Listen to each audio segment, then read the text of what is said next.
pergi ke Batam. Jangan lupa membeli ikan. Mendengar jawaban salam nampaknya belum pada sarapan. Baru habis subuh ya. Insya Allah setelah ini kita sarapan di rumah kita masing-masing.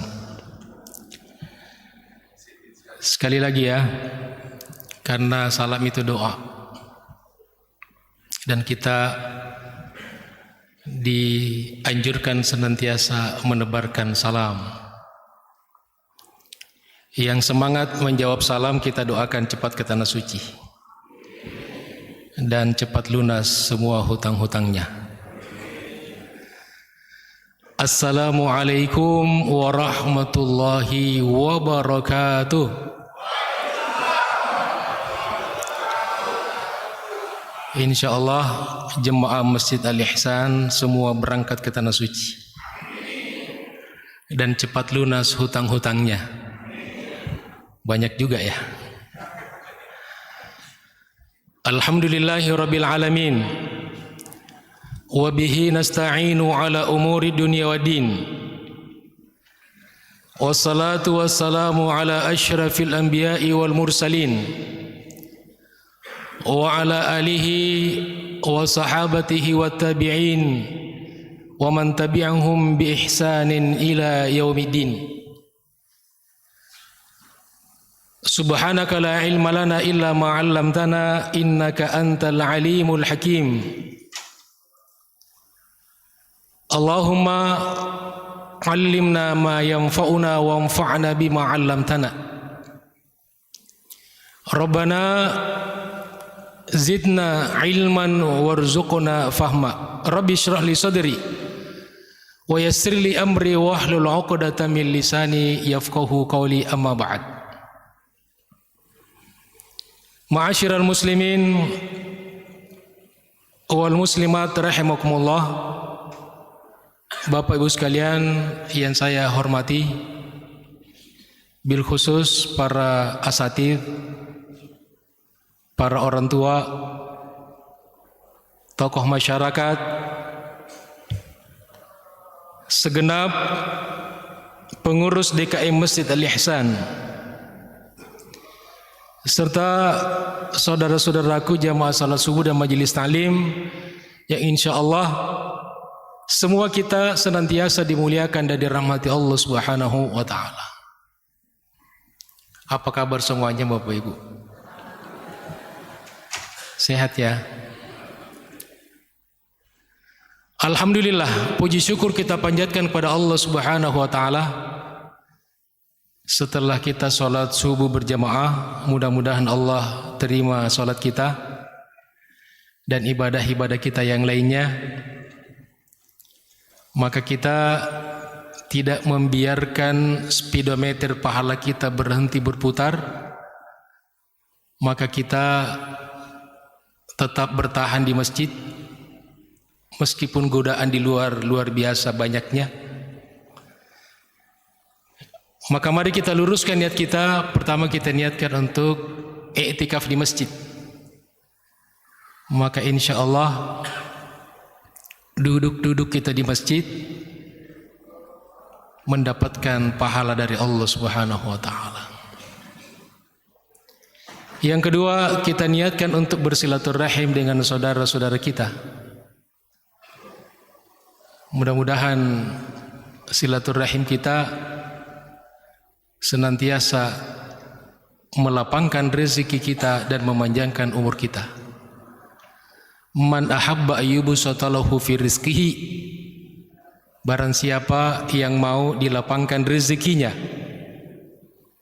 wa yunsa'alahu fi atharihi, dan mau diakhirkan ajal kematiannya alias dipanjangkan umurnya, falyasil rahimahu, maka hendaklah dia senantiasa bersilaturahim. Dan yang tidak kalah pentingnya, kita niatkan untuk belajar, untuk thalabul ilmi, yang merupakan salah satu kewajiban seperti halnya kewajiban sholat subuh yang barusan tadi kita kerjakan. Mudah-mudahan sekecil apapun ilmu yang kita dapatkan dari para guru-guru kita, dari para ulama kita, baik secara langsung maupun dari kitab-kitab karya-karya mereka, insya Allah menjadi ilmu yang bermanfaat dan barokah dunia akhirat. Amin ya rabbal alamin. Jamaah sekalian dirahmati Allah Subhanahu wa taala,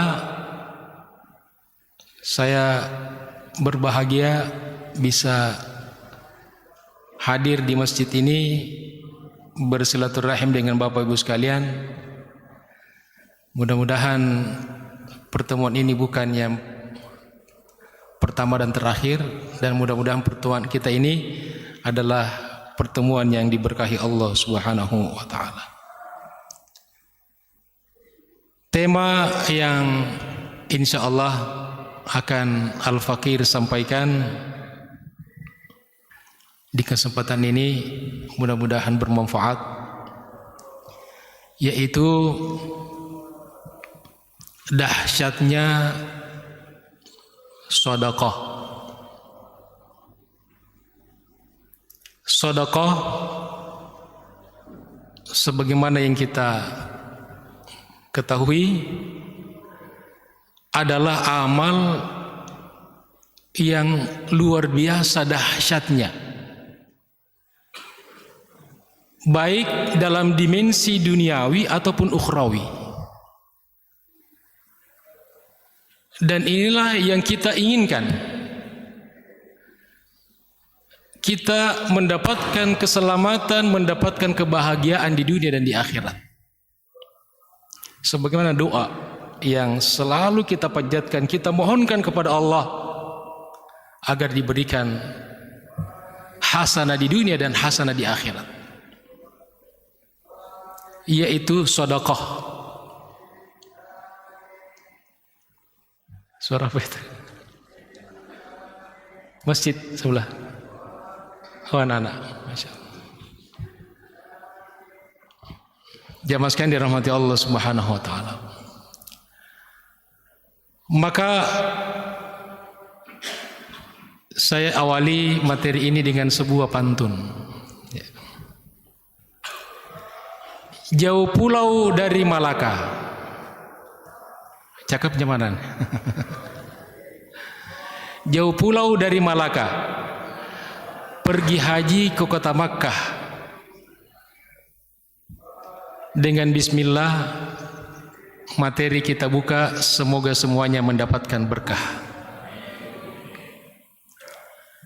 Setidaknya ada 7 atau 8 yang bisa kita pelajari, yang menjelaskan kepada kita betapa dahsyatnya konsep sedekah, yang merupakan salah satu tulang punggung kita di dalam beragama. Makanya salah satu program unggulan Abu Bakar As-Siddiq setelah beliau dinobatkan menjadi khalifah pengganti Rasulullah sallallahu alaihi wasallam adalah memerangi orang-orang murtad dan orang-orang yang mani'uz zakah. Orang-orang yang di masa Nabi hidup mereka rajin membayar zakat, tetapi setelah Nabi wafat mereka tidak mau bayar zakat lagi. Maka Abu Bakar As-Siddiq menganggap ini sebuah kejahatan. Maka pelakunya adalah para penjahat. Maka mereka-mereka ini diperangi. Kenapa jamaah sekalian? Karena di dalam rezeki kita, setiap kali Allah Subhanahu wa taala memberikan rezeki kepada kita sebagai amanah, maka di situ Allah Subhanahu wa taala menitipkan untuk orang lain pada harta kita minimal 2,5%. Maka selama ini kita tidak sampaikan, kepada yang berhak menerimanya, maka kita berkhianat, kita jahat.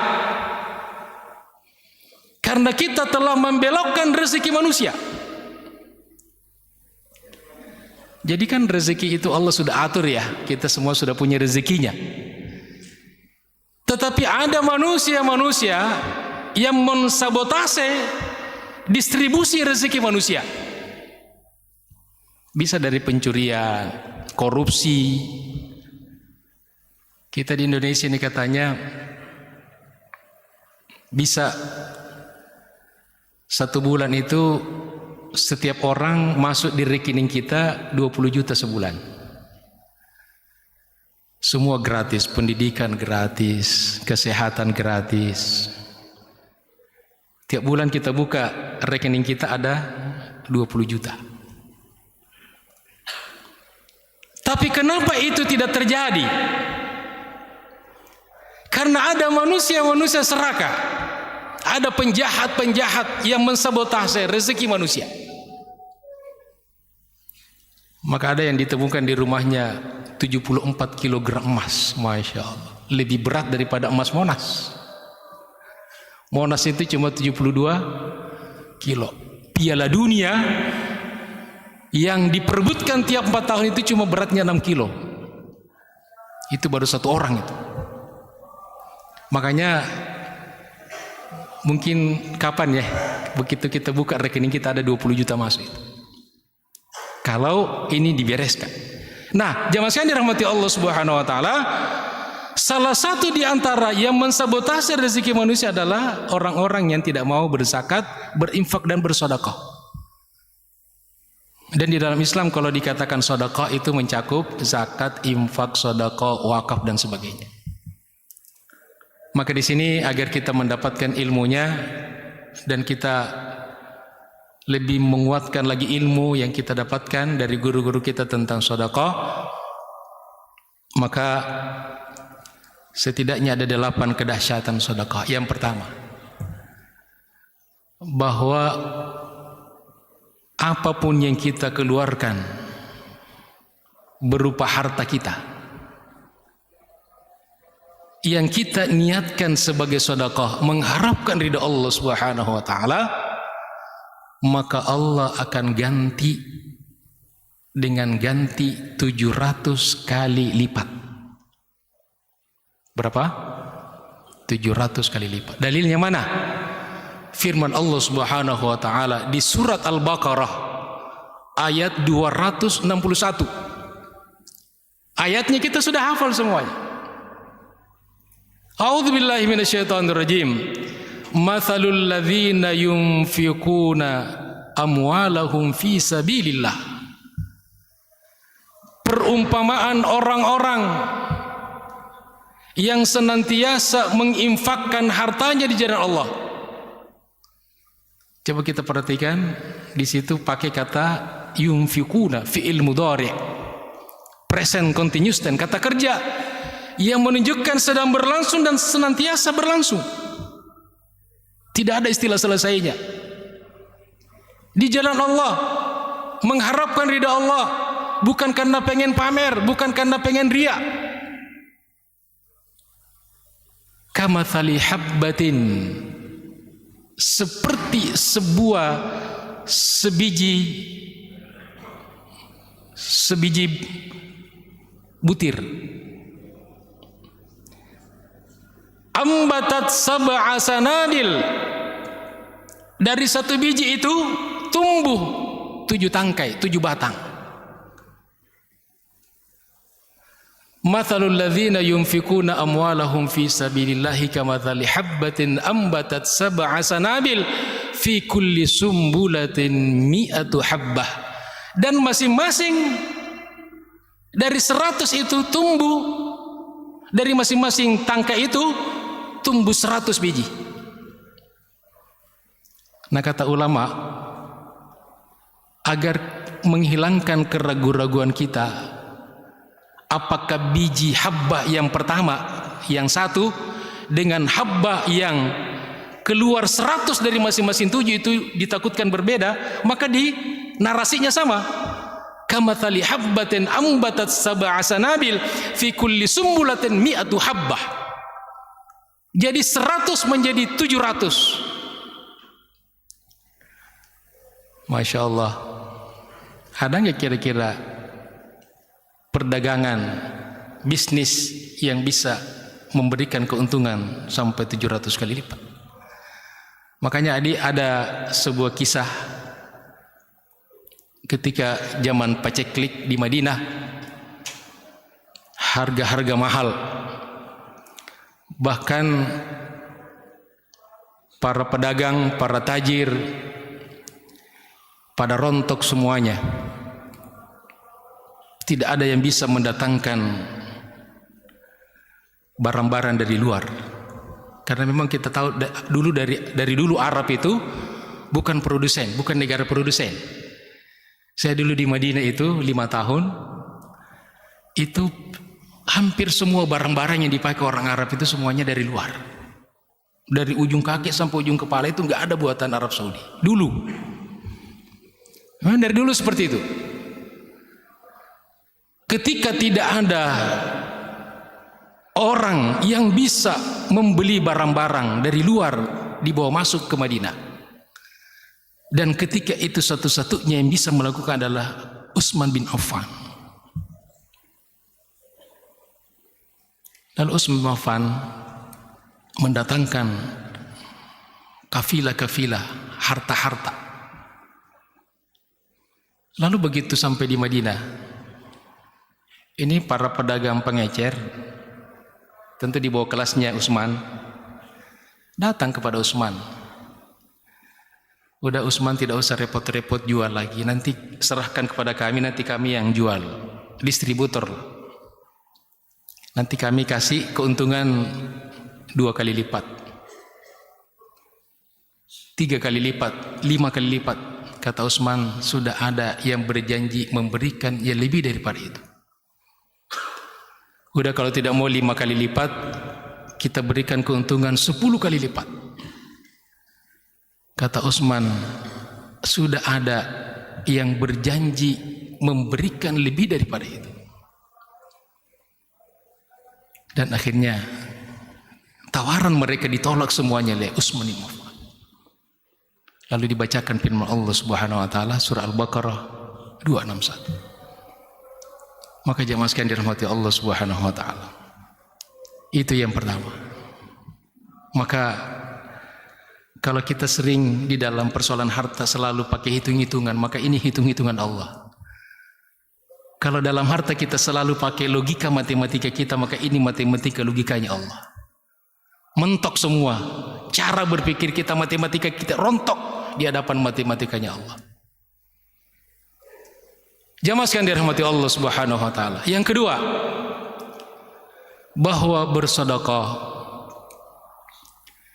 orang yang rajin bersedekah, mereka senantiasa bersedekah karena mengharapkan ridha Allah Subhanahu wa taala, maka mereka adalah salah satu dari orang-orang yang akan dilindungi oleh Allah Subhanahu wa taala pada hari kiamat, terutama di padang mahsyar, ketika semua kita manusia membutuhkan naungan, membutuhkan perlindungan dari Allah Subhanahu wa taala. Dalam hadis riwayat Al-Bukhari Muslim, Rasulullah sallallahu alaihi wasallam bersabda, sab'atun yudhilluhumullah yaumal qiyamati fi dhillihi yauma la dhilla illa dhillu.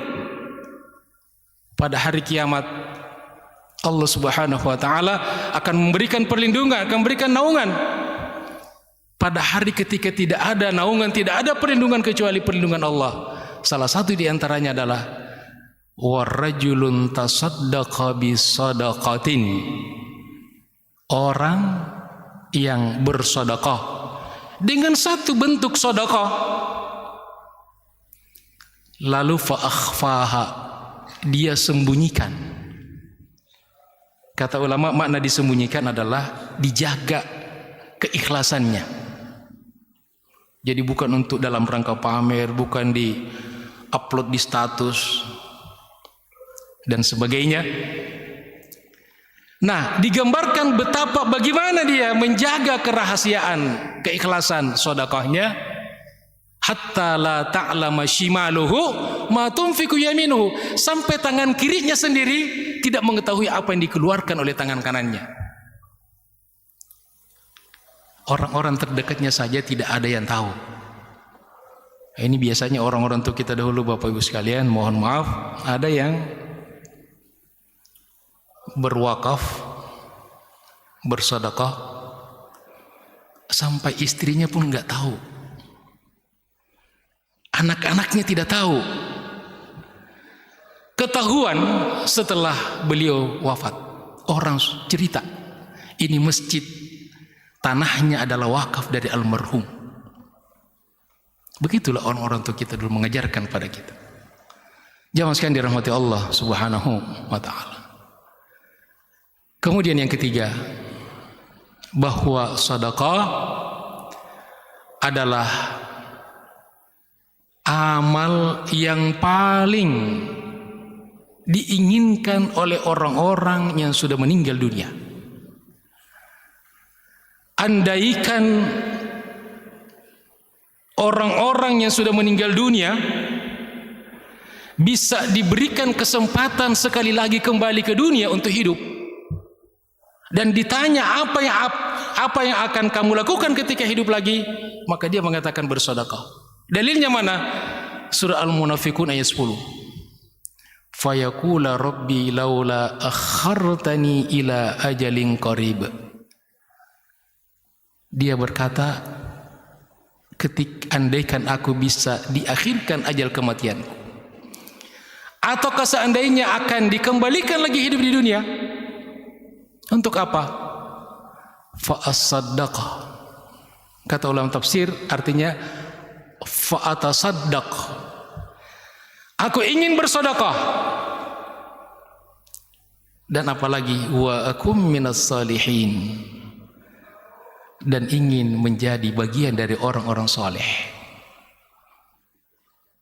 sebagaimana doa para nabi, minta generasi keturunan yang soleh. Rabbi habli minas salihin. Pengen ngumpul bersama saudara-saudaranya kaum muslimin, pengen ikut pengajian, pengen ikut majelis taklim,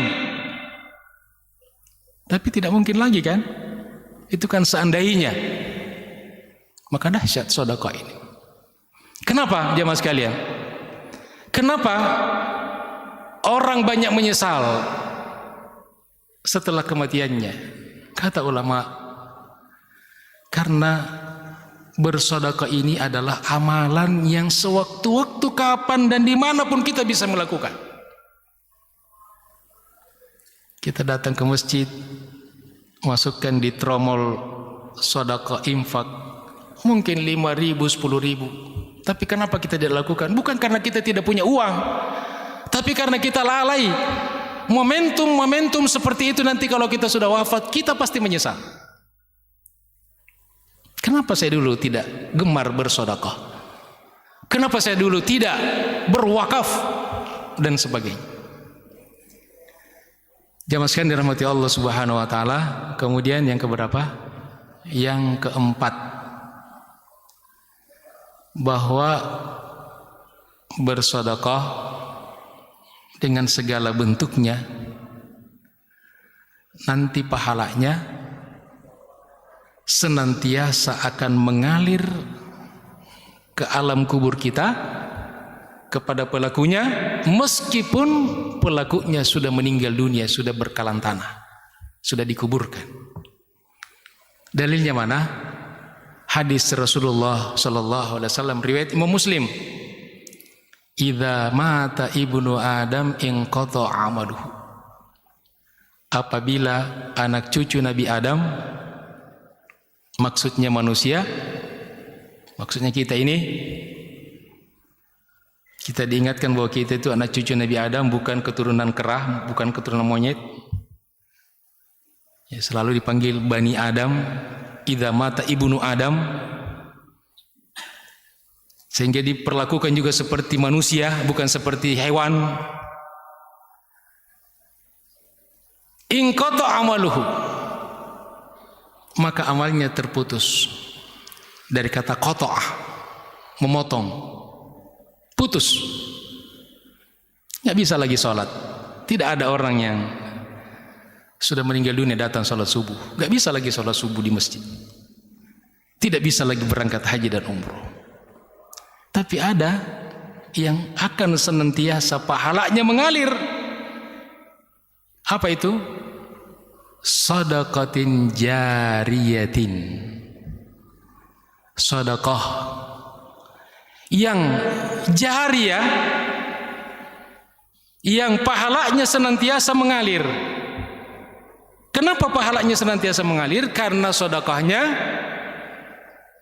efek dari sedekah yang dia lakukan ketika dia hidup juga manfaatnya senantiasa mengalir kepada orang banyak. Jadi mengalir pahala karena mengalir manfaat. Makanya orang-orang yang membangun masjid ini, Bapak Ibu sekalian, yang berwakaf, bersedekah, berinfak, mungkin ada yang sudah wafat. Maka selama kita pakai masjid ini untuk sholat, untuk ta'lim, untuk hal-hal yang baik, yang tidak bertentangan dengan prinsip-prinsip sebuah masjid, rumah Allah, maka pahala itu senantiasa mengalir kepada mereka-mereka yang sudah wafat itu. Semoga mereka dirahmati Allah Subhanahu wa taala. Allahumma ghfir lahum, Allahumma arhamhum wa'afihim wa'fu anhum. Ya sekalian dirahmati Allah Subhanahu wa taala. Kemudian yang kelima bahwa sedekah ini adalah ibadah yang pahalanya bisa dihadiahkan kepada orang lain, termasuk orang yang sudah meninggal dunia. Dalilnya mana? Hadis riwayat An-Nasa'i. Seorang sahabat datang kepada Nabi, "Ya Rasulullah, wahai Rasulullah, inna ummi qad matat." Ibuku sudah wafat. Afa atasaddaqu anha ya Rasulullah? Boleh enggak saya bersedekah atas nama almarhumah? Kata Nabi, "Na'am." Ya, boleh. Jadi kita boleh bersedekah untuk orang yang sudah wafat. Boleh kita bersedekah niatnya untuk almarhumah ibu kita. Boleh kita berwakaf sebidang tanah untuk pembangunan masjid pesantren. Kita niatkan pahalanya untuk almarhum ayah kita.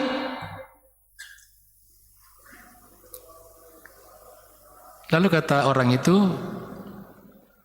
"Ayyus sadaqati afdal ya Rasulullah?" Apa sedekah yang paling afdal? Maka Nabi menjawab, dengan apa yang bisa dijangkau oleh semua manusia. Yang paling basic. Nabi tidak langsung mengatakan wakaf sebidang tanah, kan kalau sebidang tanah tidak semua orang bisa mampu. Lalu kata Nabi, "Sakyul ma." Beri air minum. Nah, ada penjelasan ulama, kenapa air?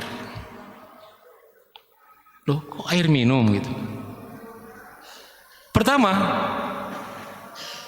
air itu insya Allah cepat kita manfaatkan. Betul ya? Jadi saya ini dikasih, ini kan air punya saya kan? Insya Allah saya minum nih. Cuma kan lagi bicara jadi saya tidak minum. Tapi mungkin saya tidak akan bawa pulang ke rumah, gimana ada gelasnya. Jamaah juga yang diberikan air oleh orang, ya pasti tidak akan lama, pasti diminum.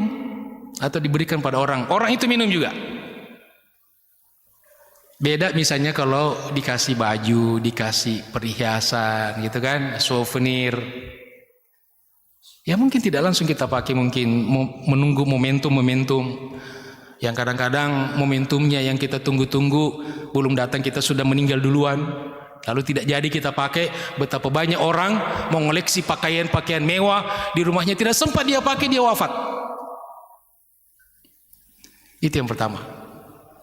Artinya Nabi memberikan peluang siapapun bisa melakukan. Yang kedua, air di Arab ketika itu memang susah. Barang mewah.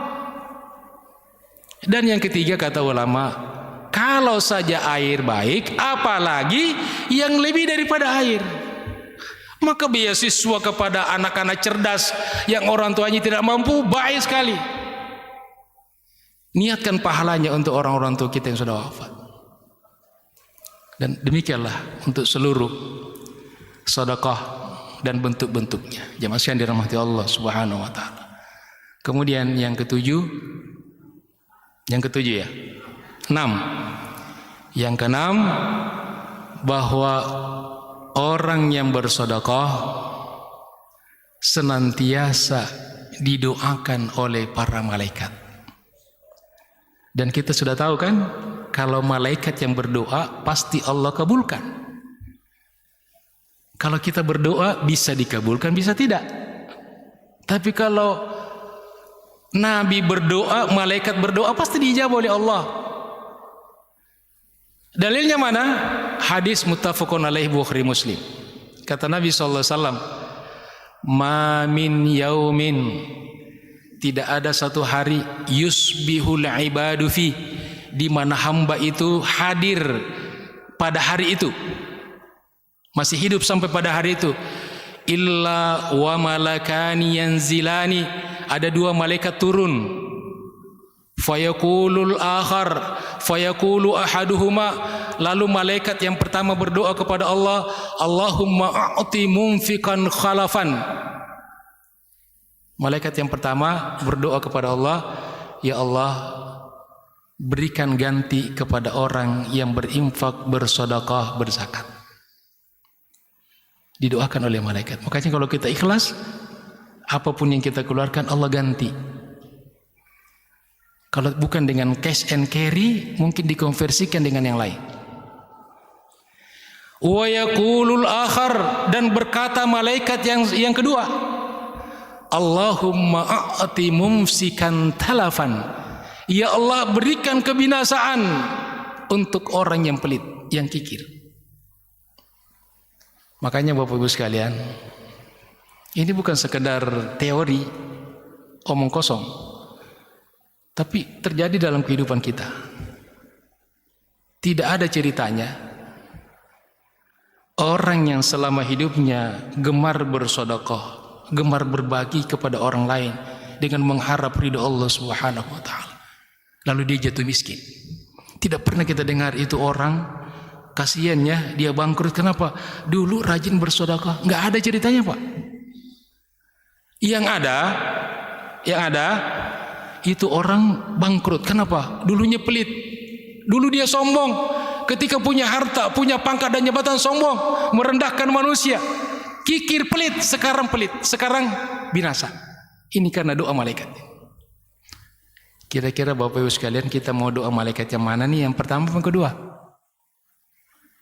Ya, semua kita pasti ingin doa malaikat yang pertama. Maka mudah-mudahan apapun yang kita infakkan, yang kita sedekahkan, mau kecil, sedang, besar, maka Allah ganti karena dimintakan oleh malaikat kepada Allah Subhanahu wa taala. Jamaah sekalian, kemudian yang ketujuh, bahwa sedekah ini adalah salah satu obat terapi untuk penyakit. Kalau kita sakit, apa yang pertama kali Bapak Ibu ingat? Kalau kebiasaannya Bapak Ibu sakit, apa yang pertama kali terlintas di pikirannya? Ya, obat, dokter, puskesmas.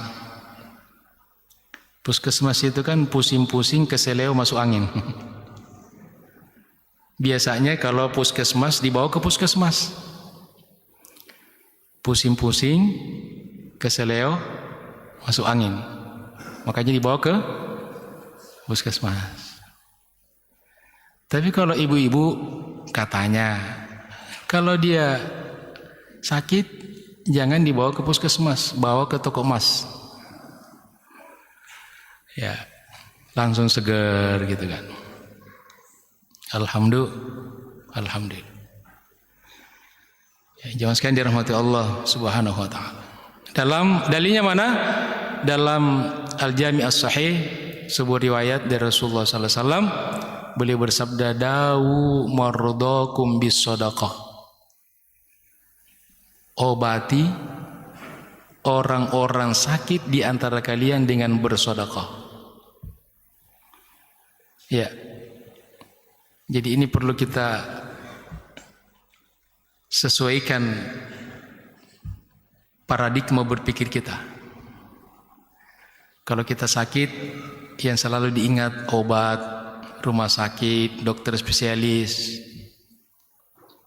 Bahkan kata guru-guru saya, sebelum ingat obat, ingat tobat. Tambah T. Jadi kalau kita sakit ini, dan kita semua sakit kan? Sebelum berobat, kita terlebih dahulu bertobat. Dan mari kita menjadikan sedekah sebagai salah satu ikhtiar kita berobat dari penyakit-penyakit kita. Jadi kalau kita sakit, ada yang bilang, Ustadz, ya kita juga sedekah. Sedekahnya kemana? Dikasih ke dokter, ya kan? Dikasih ke rumah sakit. Kemarin ada teman saya, karena pernah pasca operasi jantung, kemudian ada masalah lagi, namanya operasi kan, ada yang sukses, ada yang tidak. Kemudian dia berobat di salah satu rumah sakit di Jakarta. Dia bilang, Ustadz, dananya sekitar hampir 400 juta habis. Hanya cuma itu saja. Jadi dia sudah bersedekah. Jadi harta kita ini Bapak Ibu sekalian, kalau kita kikir tidak sedekahkan, maka dia akan mencari jalannya sendiri. Kalau kita tidak keluarkan, maka dia akan lari mungkin ke penyakit-penyakit kita. Saya pulang dari Malaysia beberapa bulan yang lalu, itu di bandara ngobrol dengan beberapa orang, itu kebanyakan orang-orang dari pulang berobat di Penang. Berapa habis Pak? 80 juta. Apa penyakitnya? Ini lutut nih, agak sakit.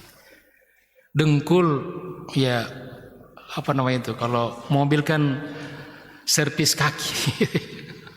Jadi manusia ada servis kaki, itu servis kakinya di Penang 80 juta, Pak. 2 lutut, jadi 1 lutut 40 juta. Masya Allah. Jadi sehat ini penting. Ya, maka sebelum kita bersedekah dalam tanda petik ke rumah sakit, ke dokter gitu kan, maka biasakan kita bersedekah. Ustadz, saya sudah bersedekah tapi kok penyakitnya nggak sembuh-sembuh. Berapa dulu sedekahnya? 2.000. Ya, nggak level gitu kan. Penyakitnya jantung koroner, sedekahnya 2.000. Ya, jangan sekali dirahmati Allah Subhanahu wa taala. Nah, kemudian yang terakhir, bahwa sedekah itu mencegah daripada kemiskinan. Sebuah kisah di zaman Nabi Musa alaihissalam, ada pasangan suami istri miskin. Ini waktu kita sudah habis ya. Berapa menit lagi? Gak apa-apa, lanjut. Ada pasangan suami istri miskin. Lalu dia ngobrol, kata istrinya, Bang atau Mas, kira-kira seperti itu. Atau Daeng, kalau di kampung saya Daeng. Bilang sama suaminya, kamu kan tahu Nabi Musa itu kalimullah, orang yang bisa berdialog langsung dengan Allah, bisa ngomong langsung sama Allah. Bagaimana kalau kita datang ke Nabi Musa, lalu kita minta Nabi Musa ngomong sama Allah agar kita tidak miskin lagi? Kata suaminya, benar juga ya. Ayo kalau gitu. Lalu keduanya menghadap ke Nabi Musa alaihissalam. Diceritakan kondisinya kepada Nabi Musa. Kata Nabi Musa, nanti saya sampaikan kepada Allah. Lalu Nabi Musa sampaikan kepada Allah. Namanya Nabi minta, dikabulkan permintaannya. Tapi kata Allah ada satu syarat. Syaratnya orang itu akan dijadikan orang kaya, tetapi cuma diberikan selama 1 tahun. Setelah itu miskin lagi. Nabi Musa taat sama Allah, lalu disampaikan kepada orang itu, saya sudah lapor sama Allah, kamu akan segera dijadikan orang kaya, tapi cuma diberikan durasi waktunya 1 tahun.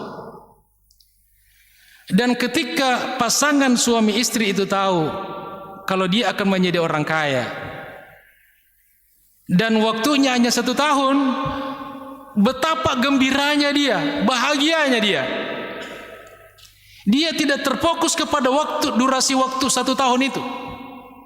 Mohon maaf Bapak Ibu sekalian, mungkin kalau kita nih pasti kita cuma setahun gitu. Tapi dia lebih berfokus bahwa dia akan jadi kaya. Lalu tidak lama setelah itu dia menjadi orang kaya. Kalau Allah menghendaki, begitu mudah segala-galanya. Tiba-tiba menjadi kaya. Dan ketika dia menjadi kaya, dia sibukkan dirinya dengan bersedekah, berbagi, membantu orang-orang lemah, membantu anak-anak yatim, bangun panti-panti asuhan,